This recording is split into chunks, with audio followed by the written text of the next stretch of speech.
Hello everyone, welcome to a new blog. আজকের এই ব্লগে আমি ছোট্ট এই ড্রয়িং প্যাড আর পেন্টিং প্যাডটা কিভাবে বানাবো সেটাই শেয়ার করেছি। এই পেন্টিং প্যাডটা আমি hard cover binding process follow করে বানিয়েছি।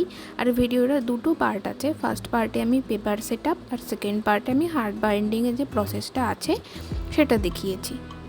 এই ড্রয়িং প্যাডটার পেজগুলো আমি একটা বড় ড্রয়িং খাতার পেজ কেটে বানিয়েছি। অনেক সময় কি হয়, খুব বড় পেন্টিং করতে অনেক সময় ইচ্ছে করে না, আর এখন ট্রেন্ডেও আছে মিনি পেন্টিং, তো সেই জন্যই এটা বানাচ্ছি।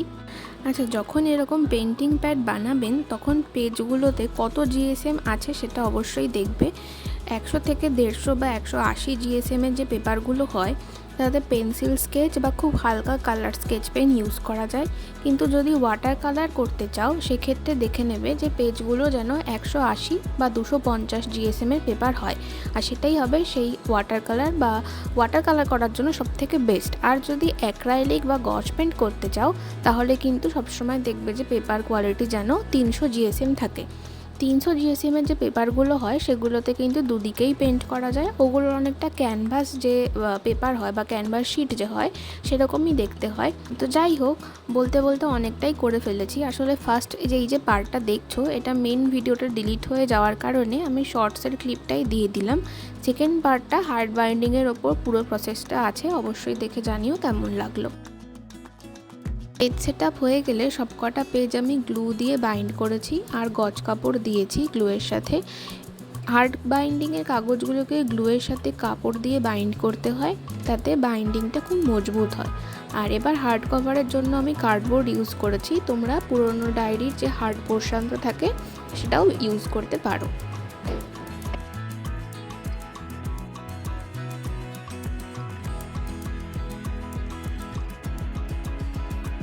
কার্ডবোর্ডের কাটআউটটা পেজের থেকে সামান্য বড় রাখবে। হার্ড কভার বইগুলোতে যেমন দেখতে পাও ঠিক তেমনই সাইজ মতো ট্রিম করে নিয়েছি।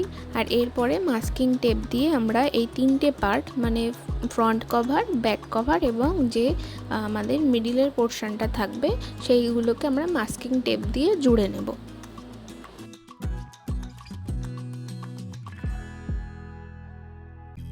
তোমরা যারা আমার ভিডিও দেখছো অবশ্যই কমেন্টে জানাবে তোমরা কী ধরনের পেন্টিং দেখতে চাও যে আমি এই পেন্টিং প্যাডটাতে করি। বিগিনার ফ্রেন্ডলি করব না এস্থেটিক কাইন্ড অফ করব, অবশ্যই কিন্তু কমেন্ট করে জানাবে।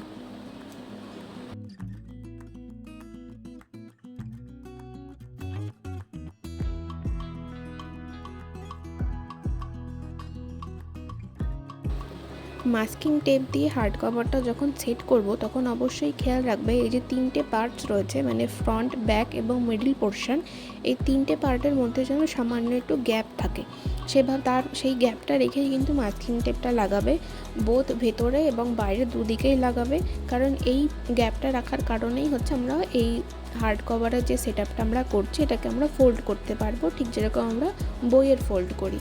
আর এইখানে শুধু এইটুকু পোর্শনেই মাস্কিং টেপ দেবো না, তোমরা ভিডিওতে দেখতে পারবে। এরপরে কিন্তু আমি মানে এই যে কার্ডবোর্ডটা আমি নিয়েছি সেই কার্ডবোর্ডের ফ্রন্ট অ্যান্ড ব্যাক মানে আমি তিন দিকেই কিন্তু মাস্কিং টেপ দিয়ে ভালো করে জুড়ে নিয়েছি। কভার করে দেওয়ার কারণ হচ্ছে মাস্কিং টেপটা কভার করে দিলে আমাদের এটা দেখতে সুন্দর হবে এবং আমরা একটা ইভেন সারফেসও পাবো।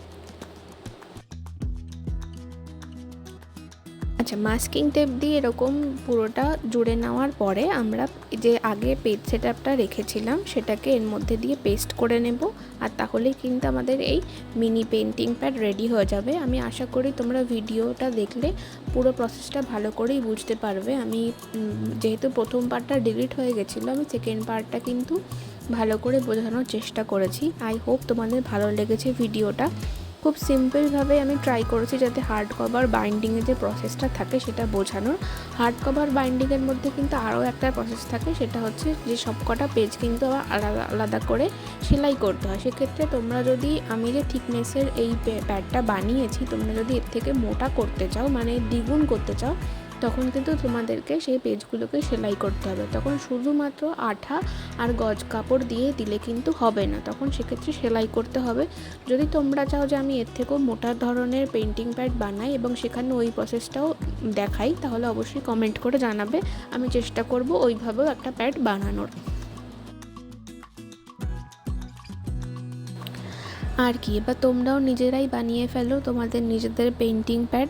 তোমরা নিজের ইচ্ছে মতো সাইজ বানাতে পারো, এর থেকে বড়ও বানাতে পারো বা এর থেকে ছোটও বানাতে পারো। আমার তো এগুলো খুবই কিউট লাগে।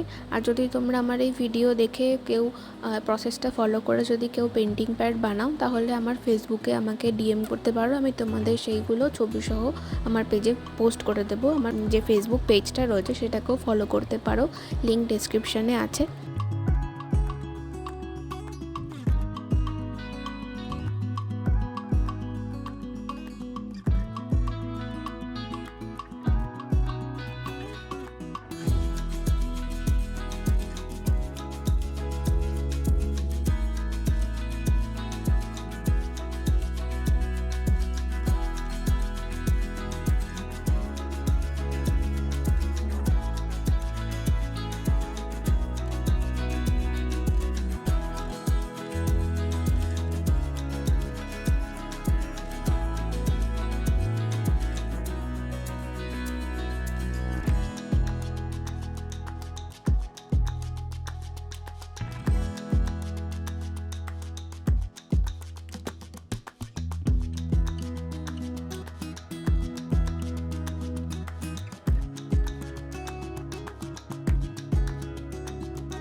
আর এই ভিডিওটা ভালো লাগলে অবশ্যই লাইক, শেয়ার আর সাবস্ক্রাইব করবে আমার চ্যানেলটা। খুব তাড়াতাড়ি এই পেন্টিং প্যাডে যে আমি কি পেন্টিং করেছি তার ভিডিও নিয়ে আসছি। বাই।